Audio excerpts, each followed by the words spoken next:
Good morning. Welcome to our live talk program. This is Lloyd Grubb here, your host on Revive Reform Radio, doing our live talk program covering natural health on this year on Wednesday. And I'm looking at a topic: health, happiness is connected to social, sin, selfishness, antisocial. So welcome again. Let us talk, or let us pray. Our Father who art in heaven, I thank you for your word. And this day I pray, the Lord, you may bless us and bless my mind as I share these things with those listening. And may you be with us for Christ's sake. Amen. So I'm looking at this topic, which is health and happiness is connected to social, sin, selfishness, and selfishness is antisocial.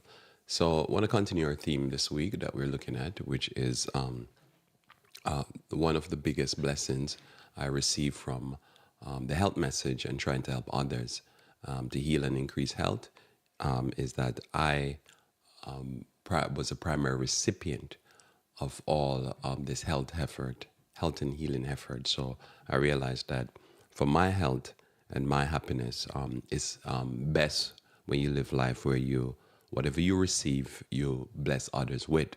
And as you bless, you increase and they increase. And so when we want to increase in this life, we want to be able to do life where we're blessing others and we're helping others and increasing. And so with that thought, because we deal with the gospel and deal with social issues, I had to think about this idea that I identify with the least of these. And when it comes on to health or happiness of others, we identify with the least of these.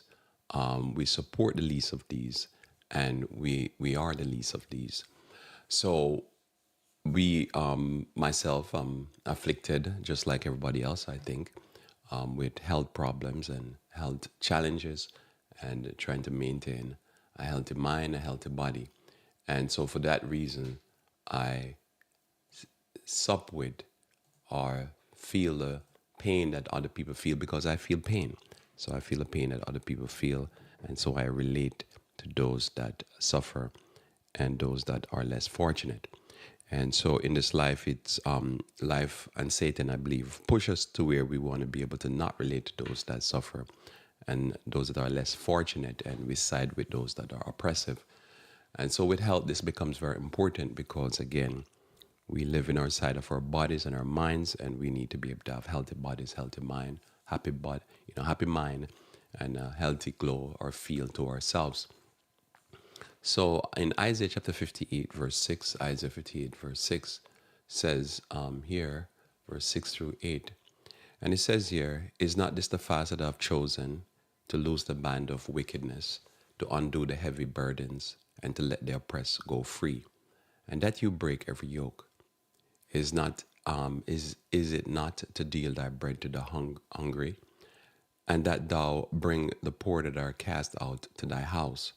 When thou seest the naked, that thou cover him, and that thou hide not thyself from thine own flesh. Then shall thy light break forth as the morning, and thy health shall spring forth speedily, and thy righteousness shall go before thee, and the glory of the Lord shall be thy reward. So notice here the connection with health and feeding the hungry, housing the poor or the homeless, covering the naked. So one would think this would be disconnected, that a social person, a person that believe in taking, being blessed and taking some of that blessing and helping those that are worthy poor, would not affect health. But when you understand health, you understand that most disease are either a broken principle or a disease of the mind. It starts in the mind. A lot of things that people are sick with, they're mentally sick. It's a sick in the head that is affecting the body. And if you notice, most diseases, especially when we start dealing with autoimmune disease, you're going to quickly find that autoimmune disease always list under the different causes. One of the main causes would be stress, right? And so not dealing with the concept of curses now, or blessings, so to speak, but just the natural way how disease work. One of the ways to really relieve your stress, so to speak, or to get a healthy glow or healthy mind is to be a blessing to others. As you seek to bless others, then you have to go deeper to bless yourself. In other words, if I have something to give to somebody, then I have to go get something, and then I will have some to give. Christ says that when you're righteous, your cup runneth over. And as your cup runneth over, that means you have excess. And so that is more than you need. But when you're selfish and into sin, the aim is to be able to get all you can and to increase your balance sheet, how much money you have in the bank, so to speak, and how much material possession you have for yourself. And you're not social. And so you find that a lot of times you find some of the areas, or the areas that they tabulate, or they put the numbers together, that has the most depression, most suicide, most autoimmune disease, are areas that have some of the richest people on the planet. And somebody say, why would this be? Because again, as my topic is, health and happiness is always connected to social. One has to be sociable. As we've noted in Genesis, that in a perfect world, Moses tell us that the history is in a perfect world. Adam was, it was not good for Adam to be alone. So we are created to live in families, with others, in families, in homes, in churches, in community, in country. But you find that when we're very selfish, it leads to a lot of war, famine, pestilence, and leads to a lot of depression and suicide. But when we're sociable, it's not. Just think about it. We have this phenomena going right now that we have to pay attention to, that the young men in our country have come up with this concept that they're incel, right? That they're involuntary celibate. And this is what you would call a disturbing phenomena. That's what you would call it. A disturbing phenomena, right? Because you have these young men that they can't interact with family, they can't interact with spouse, with friends. They just do activity that is only to them. It's only they are involved in. Other than somebody online, they're by themselves. And so it's breaking down the family. So there's a less reproduction and stuff like that. But then there's more depressed people, more people on drugs, and so forth, because you're trying to fix a problem that can't be fixed with antisocial behavior. So we find that happiness and health, and they're not healthy for it, because again, there's a lot of activity that we must do in groups, sports and stuff like that. But yet these same young men are very much interested not only in video games and stuff like that, but interested in some of the most violent sports where people beat each other senseless. And so you say there's something wrong, because what is really wrong is that we are creating a generation of people that are very antisocial, and they trying to attack others for their differences, whether or not I agree with it. I do not agree with certain lifestyle practices, but it doesn't mean that I need to go out of my way in any way, shape, or form and attack people. I can be social to people I disagree with, and to be kind to somebody I disagree with. Notice the Bible doesn't say that you're being social to somebody. We're talking about worthy poor here. The person is suffering and they can't help themselves, whether they're disabled, they're sick, they're naked, whatever reason caused them to lack clothes, they have mental illness. The Bible doesn't give no clarification to us. It just says, go bless.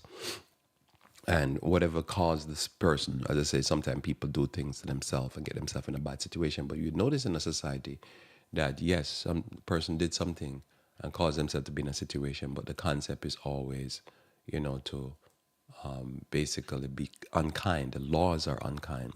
It assumes that a person, get themselves in a bad situation and, it's their fault. And surely there's things that we do that is our fault.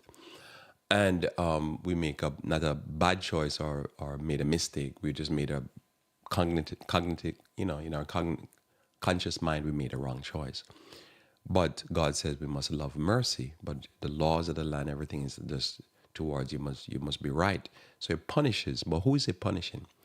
Now, that's important to note, because when we talk about MMA, like, the mixed martial arts where people beat people to pulp, and we talk about the video game and the insults, that's primarily the children of the kingdom, and to be very specific, because I'm being very specific this week, is primarily young males in the young white males in the kingdom of America that is being affected.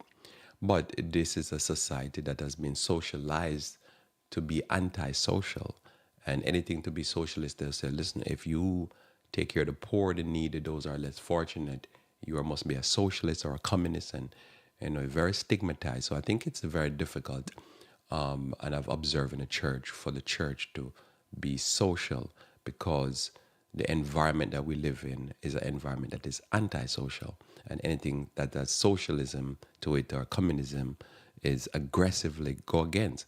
But yet when you read the Bible just describes us as Christians. And so that's, I think, the society is an antichrist society, because Christianity tells you that the main purpose of your life is to be with others. And we know that this is not really about this society, so to speak, or any society, but it's about Satan, because Satan is the great anti-socialist. And everything he did was to break up heaven, break up earth, break up Adam and Eve, break up everything. War, famine, pestilence. So we don't go with that. We simply just says, you want your light in verse 8, as it says in verse 8, then shall thy light break forth as the morning. When you go to the well and get some water to give others, then you'll be blessed. And thy health shall spring forth speedily. So you want to be healthy, you bless others.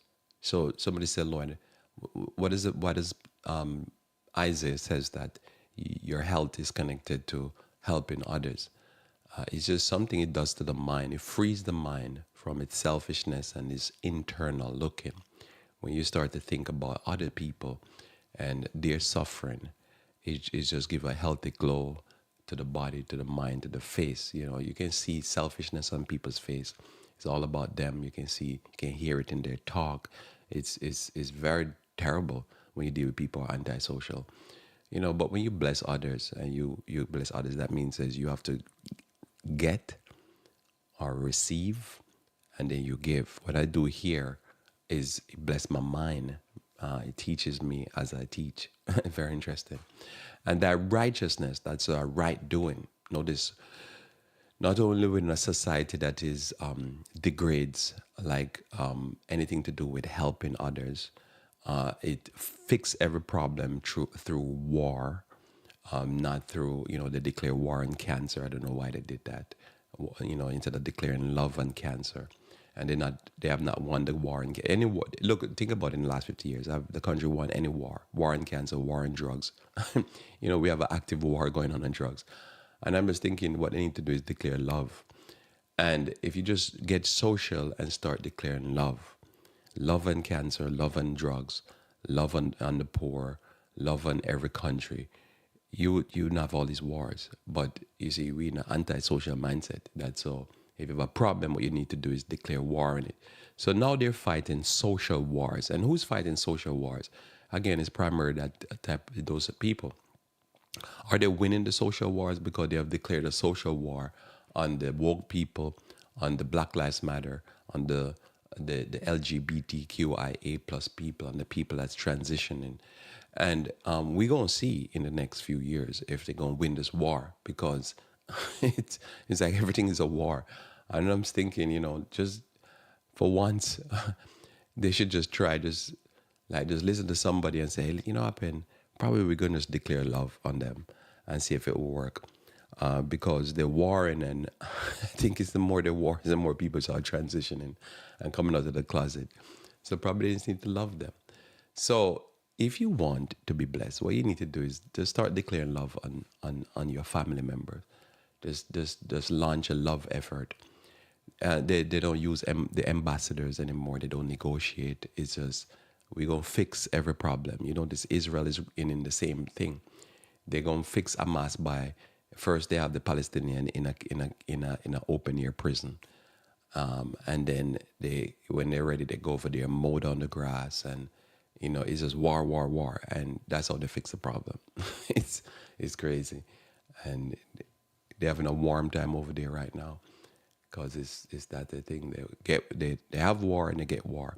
But we as Christians, we do it different. We declare love on people. because God so loved us, so we love.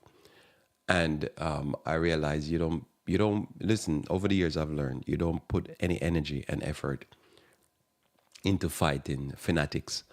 And I don't. If you listen to me, I don't spend any effort much.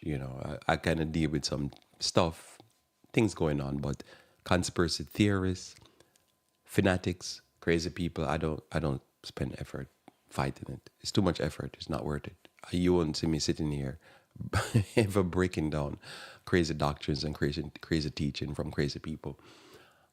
It's not worth it. It's you gotta love people. You have to declare love on them. That's what it is. So, but there's other things that people fight. And they're like, what am I fighting that for? And the other thing too, when people are forward and they're against their own self and contradict their own self, I don't spend effort on them. I just kind of move on. There's other people I need to love. You spend more time loving people and trying to teach people who want to be taught than me spending time trying to fight people who are confused and stuff like that. So notice there, and the glory of the Lord shall be their real reward. You have a better life, an happier life, instead of constantly fighting people. People try to avoid fighting people. Like the Lord says, when they persecute you, flee. Don't stick around. I ain't fighting nobody. So we find that we're healthier when we're social. And we're happier because Isaiah tells us that you want to be happy, you want to be healthy, bless others, and you'll be the happiest person. You're good.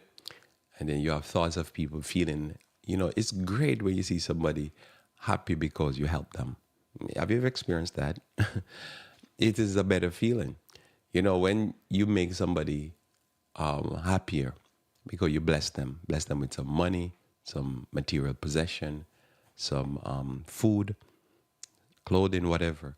It makes me happy when I see the person happy, and it does something for you that war, famine, pestilence can't do. And remember, I'm a person believing self-defense. I believe in the military, the police, and stuff like that. But I believe, like surgeries, it has a place, but it's overdone. There's a place for surgery. There's a place for the emergency room. But there's a lot of people that are going to go to the emergency room today. It is not an emergency. They should have been there yesterday. They have a problem, need to go see the doctor, but they wait until they're about to drop dead. Not talking about accidents. So it's the same thing. There's people going to need a hip replacement, knee replacement, and what they need is a juice fast, a raw fast. They need to eat less food and so forth.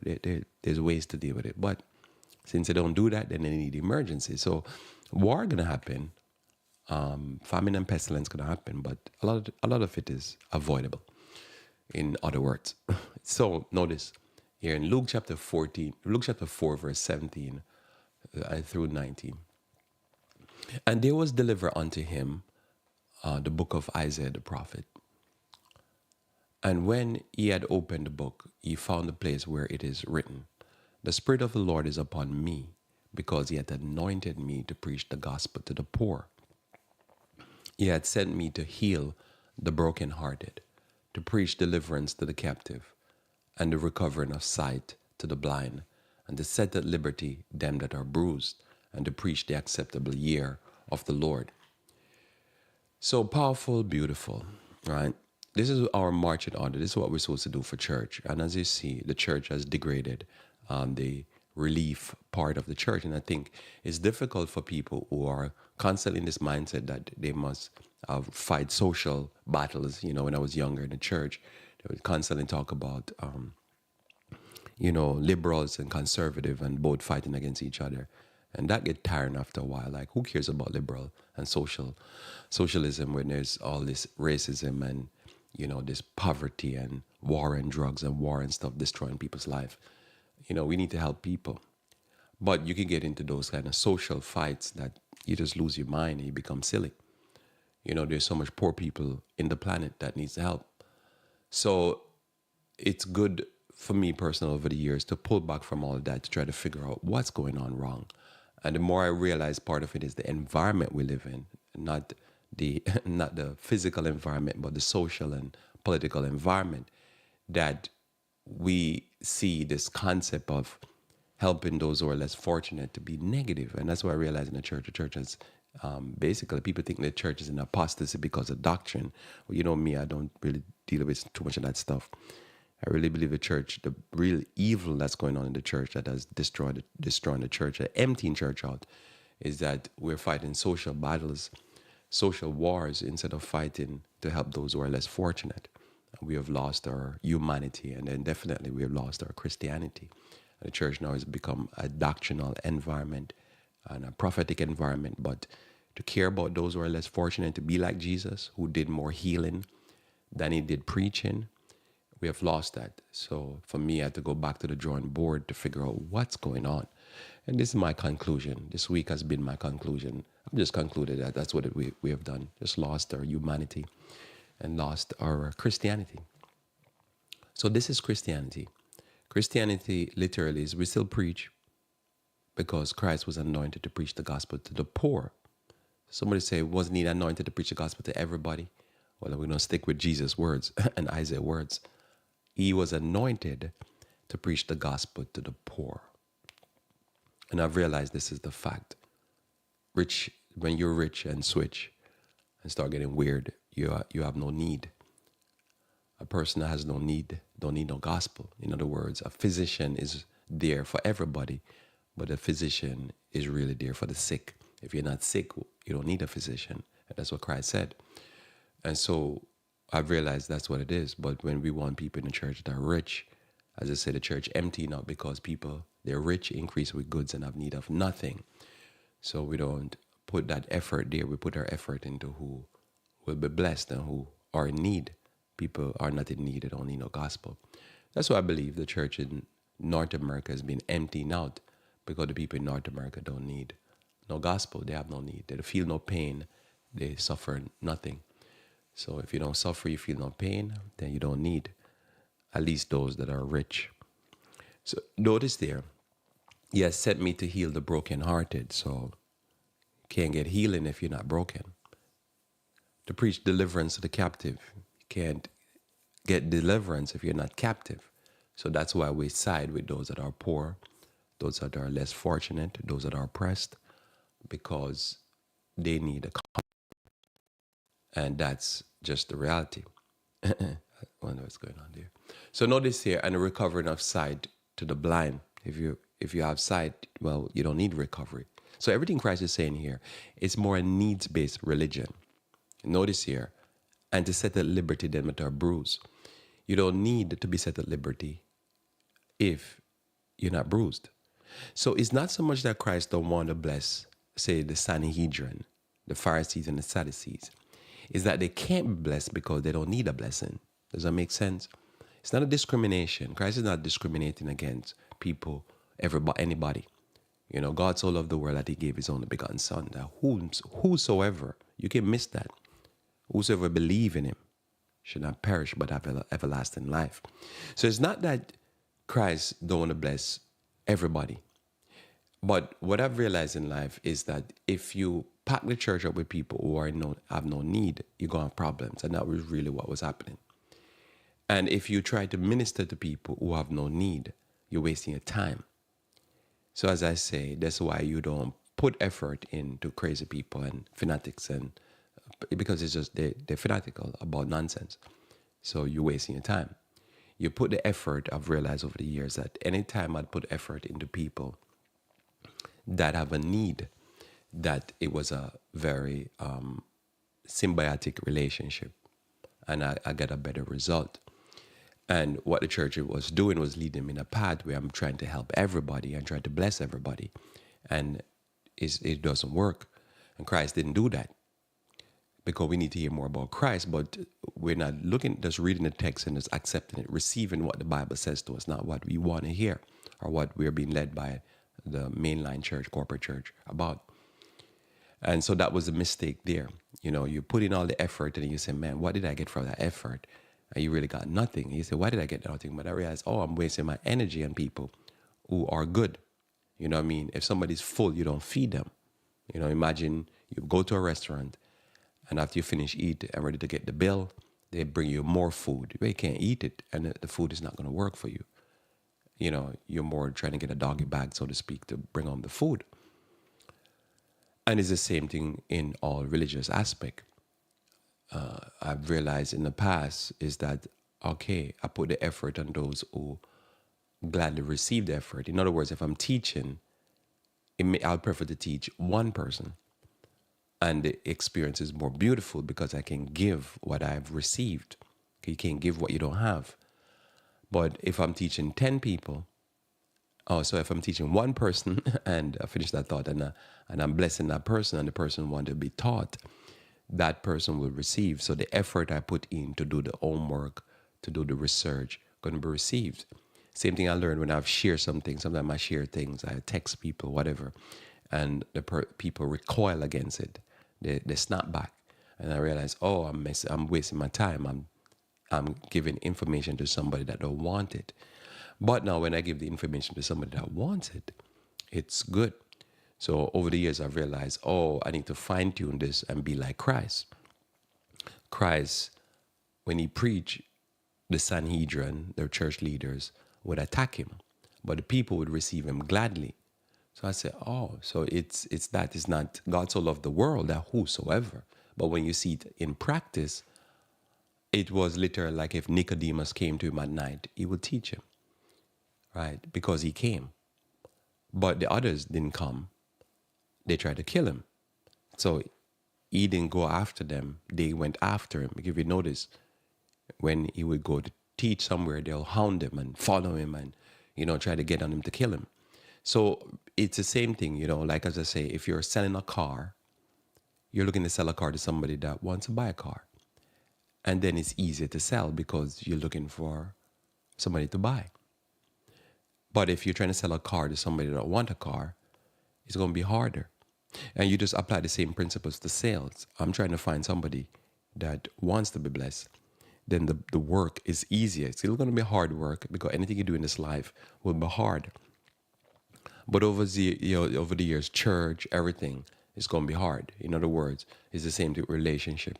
If you want to get into a relationship with a person, if the person is interested in the relationships that you're trying to develop, like if you want to find a spouse, you're trying to find a person that will want to be in a relationship with you, and then anything you do is you're not stalking, you're trying to court the person. But if you're trying to do a relationship where you're trying to get in a relationship with somebody that you have to put too much effort in, then it's going to feel bad and not going to work. And your effort is going to be wasted. So I've learned that the hard way over the years. But why I had to learn? Because I had to detox myself from the church and try to figure it out. Go back to the Bible, go back to the spirit of prophecy and say, what am I supposed to do? Because this is not working. You go to those who want to receive you. And in any society you go to, well, people don't want to receive, right?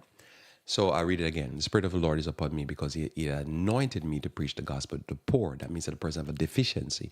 I'm adding to the person. You see, if you're full of yourself, you can't be filled with the Spirit of God. A person that's very cocky and arrogant and pompous, you can't fill them because they're not poor. So whatever Christ is doing, he's always going after. And I had to really learn this the hard way. Somebody said, Lloyd, but you know this text for decades. I'm going to say, yeah, I know it. But in practice, if you're in an environment where it's not being practiced, if you think about it, because I've thought about these thoughts before over the years, I can't be powerful with this thought because I'm in an environment people talking out the foolishness. And so you kind of go along with it because you think probably I'm doing something wrong or I'm not being a Christian. But the text is very clear, right? You give something to somebody that wants it, the person appreciates it. You give something to somebody that has a lot. The Bible says you don't give to the poor, to the rich. Why you don't give to the rich? Why would I give to the rich? They already have enough. You give to the poor because they don't have. You're making up the deficiency, and the value going to be more. You could give $5 to somebody that's poor. I'm not talking about somebody looking for money and drugs on the street. That's nonsense. You don't give to those people. But say somebody that's poor, that's really in need. You give them $5. Yeah, that's great. But you take a millionaire and you give him $5. What's that? That's nonsense. Why would you give him $5? You see, it's proportional, right? Because the person is poor. And he has sent me to heal the brokenhearted. the person already have a broken heart. So if the person get healing, oh, they're going to appreciate it. The person that have no broken heart, they have no need.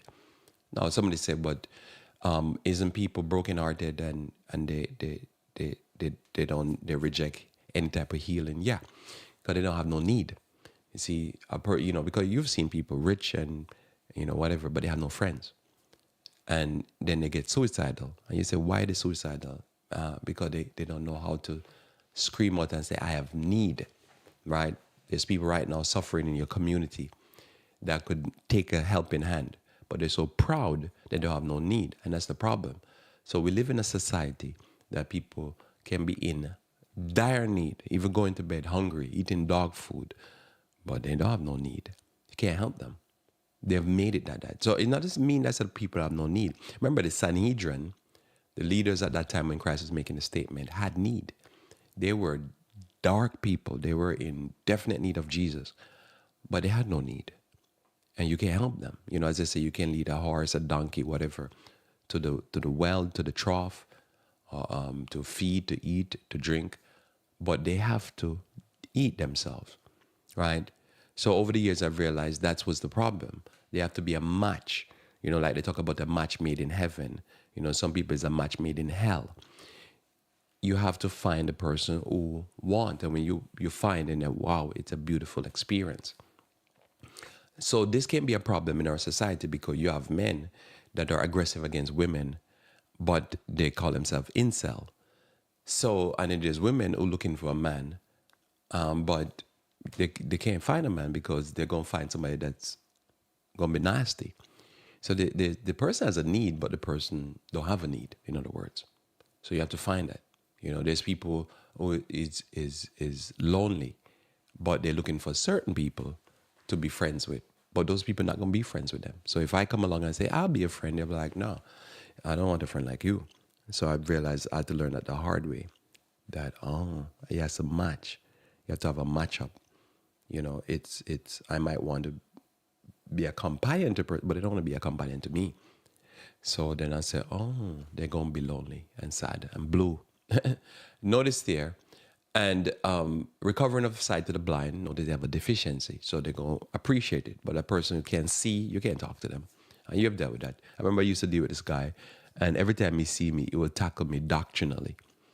All right. So if somebody listens to me here, they might think, I can't deal doctrinally on doctrines of the Bible.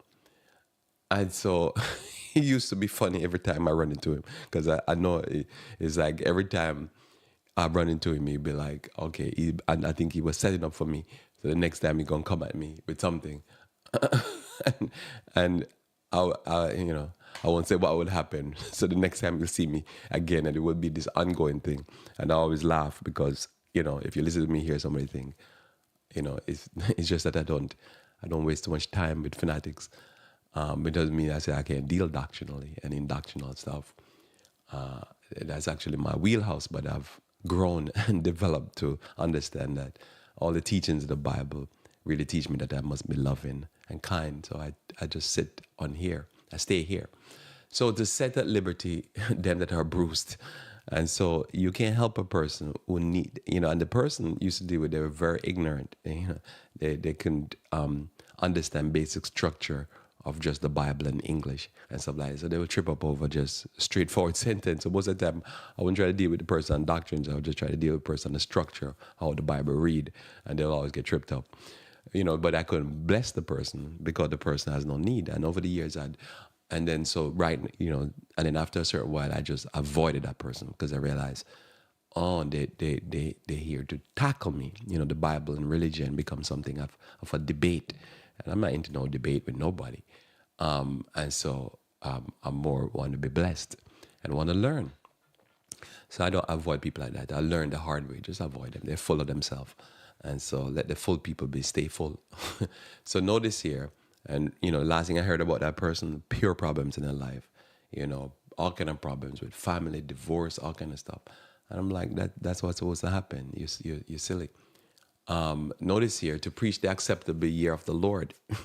What the person should have done was come to me for me to do marriage counsel with them, since I've done quite a few of those, and try to help them with their relationship. But again, someone like that will never be married too long because they're aggressive and they're silly. They're not social. To be married, you have to be social. You have to love people and love being around another person. Ephesians chapter 4, Ephesians 4, verse 28. Now, notice this now. So, my topic again is health and happiness is connected to social, and sin and selfishness is antisocial. So, you show me a person is antisocial, they're sinners, and they're grave sinners. And so you see all this war and famine, and people living in gated communities, and they have to put up barriers and stuff like that. Again, I believe in what you call it, security. But you see these, they live into themselves. I ain't gonna work. Too much. Anywhere I go where I see too much of that type of like gated community and stuff like that, I was like, what is going on here? It seems strange to me. To other people, they think, oh, that's so great. You have people living in moats and in walls. And I'm like, man, we're back to the dark ages. Ephesians 4, verse 28. Notice it says, let him that stole steal no more, but rather let him labor, working with his hands the things which are good, that he may have to give to him that needed. Not to him that wanted, but to him that needed. So we notice here the Bible, Christianity, flip the script on us. And flip the script with us, hopefully. That what it does, it takes you to a point where instead of you trying to figure out how not to pay your taxes, how to rob system, rob people, scamming people, all of that, it brings you to this point where you have moved from being a thief to you've come to a point where you're charitable, and you're come to that point where you're putting out the labor so that you can do the good things you need to do in this life and the things that you have to do, and then to have enough that you can give to those that are in need. Notice we always clarify and emphasize need. There's people who will want stuff from you, but they're not in need. We don't give to those people. We don't support those people. In other words, if he's a young man and he can work and take care of himself, and he's not disabled, he's not sick, the help that he needs is a job, or to listen to me so I can teach him why I need to go work. And if his brain is straight, then he's good. Then tell him now, you need to go bless those who are in need, the word, the poor. So our process is this. So this is where our difficulty comes in, because in our experience now, what we find that we can be in an environment that's very antisocial. We can't change the environment socially, politically, but we can, by God's grace, do what we need to do. In other words, I'm not worried about so much what the government does or not do, or what my church does or not do. That's why I'm separated from that main line, because they to me, they're supporting the society and the culture and the government. So what we believe in is that, yes, the society might say this and say that, but we're social, and we believe in social. In other words, somebody paid forward for me. Somebody paid forward for me, and because I'm somebody paid forward for me, I believe I need to, at the risk of my life and my wealth and everything I have, to pay forward for somebody else. So what does that mean for you and I? What does it mean for me personally? Because I said the gospel, especially the health. So when I started learning about health, I started learning, just reading what Ellen G. White said. And then I realized if it wasn't for her writings, the church would never give me the health message. If it wasn't for her writings. So even though they say, oh, she's a false prophet and all of that, I'm reading her writings and I'm thinking, man, that's a powerful false prophet here. I'm getting health and healing, and that's how I practice what is being said. And then my health just took off. As I say, my allergies right now is better than when I was in my teens. That's how I tell you how powerful that message is for me personally. So for me, it's about my experience. Somebody paid forward for me. Somebody paid it forward. In other words, before I was born, somebody went against the medical establishment, because Ellen G. White said the biggest problem in the church will come out of the medical system, not just Kellogg's. And we see this here. It's like the tail wagging the dog. And because the drug and all that, the church has to change certain things. And then somebody paid forward for me when I was younger. There were certain preachers I would listen to. Most of them have passed away now. Probably all of them, almost most of them, I think. But they were preaching while the church had gone one save, always save, what they call new theology, which is basically Sunday church theology. But they were pariahs in the church. They were not the main line. But they stood their ground and they preached the gospel so I could learn. So because somebody paid forward for me and somebody was charitable to me so I could learn, I sit here and I pay forward for you and for others that will come after me because I'm just have to do likewise. And we know ultimately who paid forward for us is Jesus at the rejection of the Jewish people up to this day. But he suffered so that I could get something. When I was in school as a child, not only my parents paid forward for me, but the society with taxes and so forth and the government paid forward for me. And the society paid forward for me because they pushed for me to get an education in spite of the protests and these embargoes and sanctions that America put upon the country because of that. So they suffered for me so that I can say, oh, I see. I don't have to worry about what the government do or whatever government do. Somebody suffered so that I could get a blessing. So I have to now do likewise. No, I don't have to, but I've chose to, right? And on we can go. What I realize is that to bless others, one has to be social and even take risks of being hated and accept that hate, at least I do, of those who are wicked or those who are antisocial and those who are sinful and those who are selfish because it's all about them, because it's all about them and their family. But I realize whether it be Marcus Garvey, whether it be, I can't say some names because you might not know who these people are, whether it be Martin Luther King Jr., whether it be JFK, I was going to say RFK, JFK, somebody lost their life. Abraham Lincoln, somebody lost their life, so I can sit here. I would not be sit here if it was for certain entities in the government because their work was to basically keep me enslaved, keep me under colonization. And so I could say, oh, I accept that and just move forward. No. For me now, it's how do I pay forward for somebody else coming after me? How do I preach to tell you what's going on so that truth become important to you? So that love become important. You understand the Bible more when you will not hear what I'm teaching in the corporate church because they've sold themselves over to DC and they're not social anymore because I guess they want to sit with their brethren and accept what the brethren. I'm not for the conservative and I'm not for the liberal. I'm for Jesus and for you.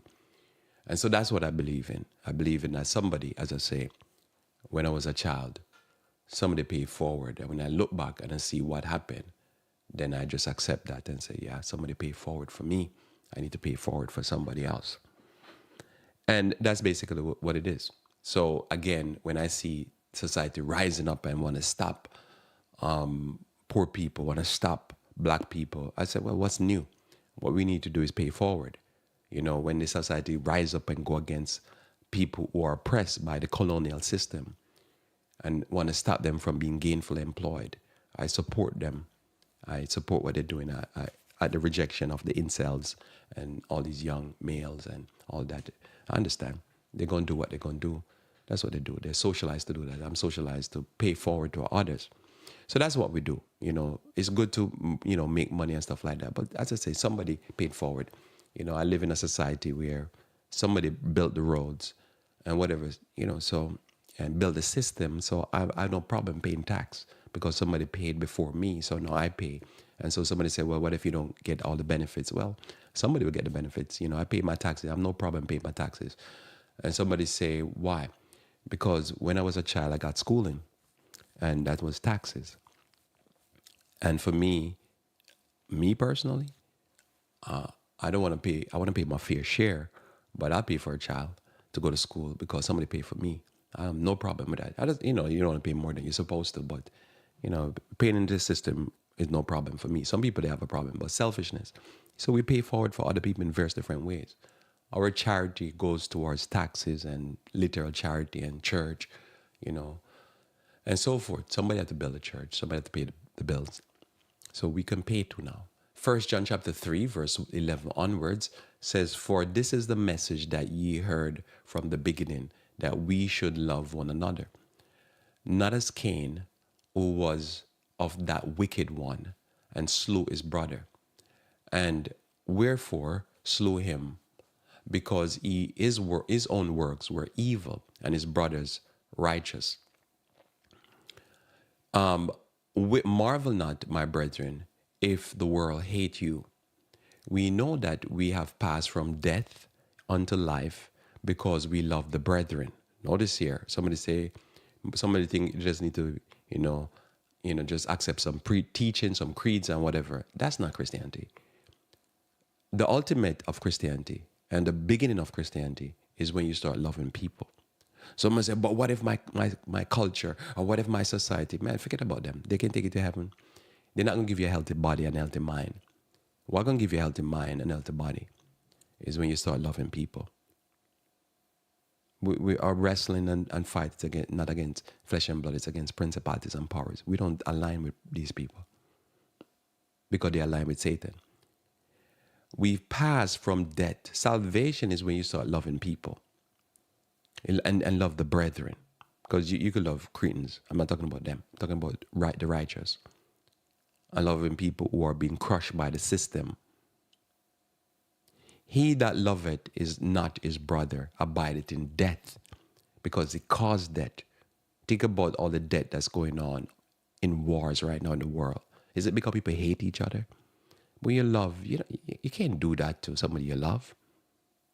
Whoso hateth his brother is a murderer, and you know that no murderer had eternal life abided in him. And imagine Satan aim was to kill Christ and Christ kick him out of heaven. Because heaven, it becomes, all the hell we see in the world is because people hate each other. We don't do that. Somebody said, but, there's no but. Love. Notice here, hereby perceiveth we the love of God, because he laid down his life for us. So he paid it forward for us before we even understand what is going on. So we love that. I love that. And we ought to lay down our lives for the brethren. So why would I lay down my life for somebody? Because somebody laid down his life for me. Somebody say, yeah, but the society, what are you talking about? They say, oh, the government, the government is evil. What are you talking about? Most these people in the government, they need to come join us and stop the foolishness with all this war, famine, and pestilence, and hate for the poor, and all this type of stuff. All over the world, wherever poor people need help, they're sending the goons to go kill the poor people and stop them because they might lose money. The love of money is the root of all evil. Not money, but the love of it. How many poor people have been killed in all kind of hamlets and towns where you can't even recognize it? You say, who did it? Oh, the government. Because they want to stop poor people from rising up because they need social justice. Remember, our freedom, especially those of us that are children, because as I say, I recognize with those who are enslaved because my foreparents were. Who was trying to stop us and who was enslaving us? And I'm going to join with those people. They need to come join me over here and start working for the blessings of those people who are being beaten down by their system. That's conversion. I don't think you can really, truly, in the truest sense, work for these systems and support these systems and be a Christian. You really believe that people that work for these three-letter agencies are Christians? I don't believe it. But whoso had this world's goods and seeth his brother have need, we always emphasize need. A person that's hungry and has muscle and can work, don't have no need. Their need is to learn to go work. But a person who truly have need, I mean the fatherless, the widow, the stranger, the disabled, we bless those people. And shut it up his bowels of compassion from him. Or dwelleth the love of God in him? It's a question. How? You see it. You tell me. This is what we're struggling against. I notice if I share certain information, I tell certain people anything to do with justice, they fight back. And I say, they defend the system. No matter how much the system killed poor people. So they hate the poor. Notice here, my little children, let us not love in word, neither in tongue, but in deed and in truth. We got to love the truth and we got to love doing the right thing for the people. In Matthew 25, verse 37 through 40, it says here, Then shall the righteous answer, saying, Lord, when saw we thee hungered and fed thee, or thirsty and gave thee drink? When saw we thee stranger and took thee in, or naked and clothed thee? When saw we thee sick or in prison and came unto thee? And the king shall answer and say unto them, Verily I say unto you, inasmuch as you have done it to the least of these my brethren, ye have done it unto me. But those that did not do this, they do the opposite. They ignore those who are suffering. He says, and those people shall go to everlasting punishment, but the righteous unto eternal life. We want to be the righteous. We want to be those that bless those people. And somebody say, yeah, but I know who's going to be against you. But we can't follow that. Too much time I've seen that think about it. I have to wonder though, like in the early 1900s all the way to the 1960s, could you be a Christian? It is fascinating because in the time of Jim Crow, could you be a Christian? Can you see somebody being wrongfully treated and you have to follow your society? You see, society can lead you to not be a Christian, to be anti-Christ. I mean, think about that. Those are things over the years I've thought about because, as I say, when I came in America, I used to go to segregated churches. And I used to think, are these people Christians? And I realized that society could make you anti-Christ because you have to comply with your society. But at the same time, you see those who are needy, you can't really help them. Just think about it. If you were working for any policing entity in America at the time of the war on drugs, you really would have a struggle being a Christian because you know that they're destroying these communities and you have to kind of watch them do it and enforce laws, targeting certain people. So you see 10 cars go by and you see one of the cars is of a black person, you have to pull that car over and target him and search it. You might find some drugs, whichever way. You see how the society can make you that you can't be a Christian, you can't be fair and just because you have to target and you have to go after certain people and stock the prison with black people because only black people use drugs. This is a fact. This is incontrovertible. This is what they did. Now, can you imagine there were so many people who were Christians at the time and working for the police department and could not be Christian. They're anti-Christ. They couldn't follow the Bible. I think the world can make you, in any culture, I'm just talking to where I'm located, but any culture, the world, because if somebody was listening to me from, say, India, and you're supposed to love the brethren, and the brethren were darker skin, you couldn't love them. That's why when you deal with Indians in America, they can be very conservative and very racist because they grew up in a colonized environment because of the British and the Iranians, and so you can't love somebody because you have to only love people that are light skinned.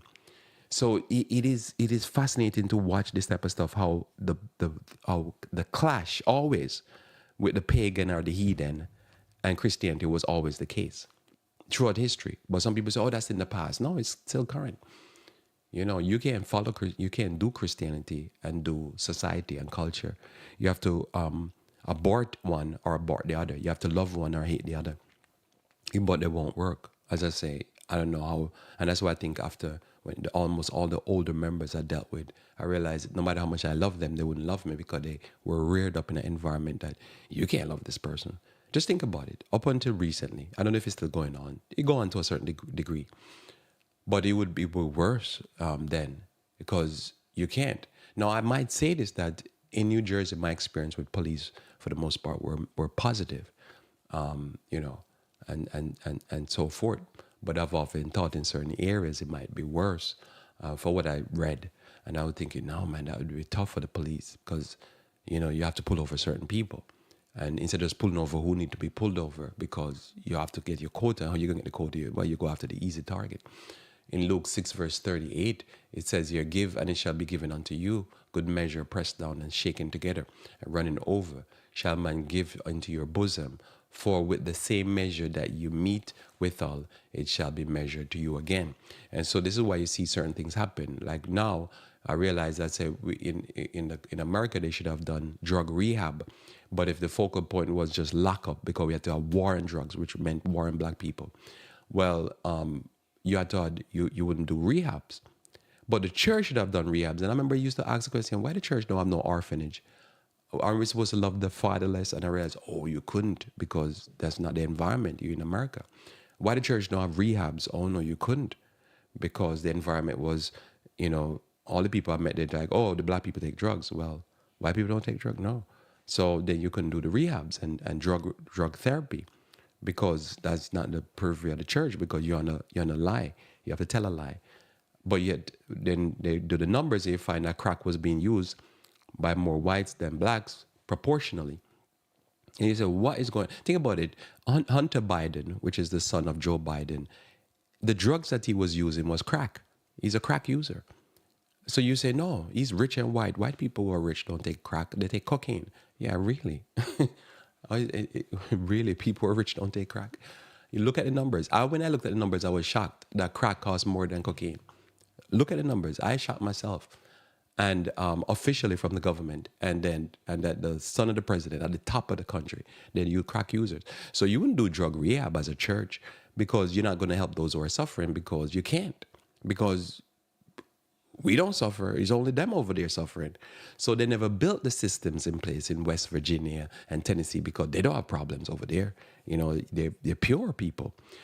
And then, so now you have the problem running wild and you can't help it because you never create the systems to help it. See, whatever you did to others, it comes back to you. So that's why we learn health come by me blessing others with no discrimination, white, black, Chinese, Indians, whoever. And then what happened? It blessed me. I've become happier for it, and I'm more blessed. That's what we should have done. So now, who the opiate epidemic? Who did it? The doctors, the pharmaceutical companies. Who died? 100,000 people, mostly whites, and you can't help them because there's no system in place. The church can't help them because there's no system in place because the church didn't do anything for those who were suffering, but they end up being as the whites were suffering. But that's the system we live on. Galatians 6 verse 10 says, as we have therefore opportunity, let us do good unto all men, especially unto them that are of the household of faith. So I might can't help the wider society, but I make sure that my members and those that I preach to, they're absolutely blessed in their health, their finance, their mental, their social. Because sometimes you can only bless those who come to you and want to be blessed. Most people in the society don't want to be, they want to be in hypocrisy. So first they came, poem again, and says, first they came for the socialists, and I did not speak out because I was not a socialist. This is in Weimar, Germany. So when you talk about a German leader doing against the poor and fatherless, it's expected. Germany has been at it from the 1800s when Ellen G. White wrote the book Great Controversy. They were already dealing with these processes in Germany. And then Germany reared its head again in World War I, reared it ugly again in World War II. And if we notice the moment, anytime Donald Trump coming in, they always have these guys who are Aryan and Nazis. And Germany seemed to be the headquarters of this kind of racism and stuff like that. So expect more as we go into next year and stuff like that. It's going to get out of control. But Germany gave us the problem in 1888, gave us a problem again in World War I, gave us a problem in World War II, and we currently deal with them again. It's amazing how much they do this to the poor and the weak because they're the Aryan race and, white, blonde hair, and blue eye, and they're the superior to all of us. So notice here, he's saying that, what happened under Hitler? They came for the Jew, they came for the socialists and he did nothing. Then they came for the unionists and he said nothing. Then they came for the Jew and he did not speak out because he's not a Jew. Then they came for him and there was no one left to speak. So at the end of the day, whoever is suffering, we look out for those person and we create a healthy community amongst ourselves so that we can look out for each other. So because we know what's coming, and it's always come, as I say, 1888, World War I, World War II, and over again. If you look at the war in Ukraine, that place was jumping with Nazis. And the media don't want to tell you because then it would tell you that Joe Biden and the government is supporting Nazis. And you look at what's going on here, it's going to be wild. The Aryan race is here with us. In Isaiah chapter 40, verse 1, it says, comfort ye, my people. Say to the Lord, say your God, Speak ye comfortable to Jerusalem, and cry unto her that her warfare is accomplished, that her iniquity is pardoned, for she hath received of the Lord's hand double for all our sins. The voice of him that cried in the wilderness, prepare a way of the Lord, and make straight in the desert the highway of our God. Every valley shall be exalted, and every mountain and hill shall be made low, and the crooked shall be made straight, and the rough places plain again. So this is what we're trying to do here. The glory of the Lord are fulfilled. The glory of the Lord shall be revealed, and all flesh shall see it together. For the mouth of the Lord hath spoken it. The voice cry. The voice said, cry. And he said, what shall I cry? All flesh is grass, and all the goodliness thereof is as the flower of the field. The grass withereth, the flower fadeth, because the Spirit of the Lord bloweth upon it. Surely the people is grass, the grass withereth, the flower fadeth, but the word of our God shall stand forever. So all these people thinking they're not grass and they're not flowers, because they might feel like they look green and they look so beautiful, but the grass withereth and the flower faded. So we just look at it that this is our flesh. When we see people suffering, I don't care who they are, we just bless them. Now, not everybody will accept our blessings, because some people are too pride and too, they're flowers, they look beautiful. But whoever want the blessing, we bless. Whoever want to be taught, we bless, because we believe in truth, and we believe in honesty, and we believe in mercy, because we must love mercy. Let us pray. Our Father who art in heaven, I thank you for your word in this day. I pray, dear Lord, you may bless us, dear Lord, that we might truly bless those who are in need and those who are seeking to be blessed. May you be with us, we pray, for Christ's sake. Amen. Well, thanks for being with me here on Revive Reform Radio. Looking forward to talking to you again live Thursday, when we should talk about current events. Until then, I pray that you may continue to walk with the King.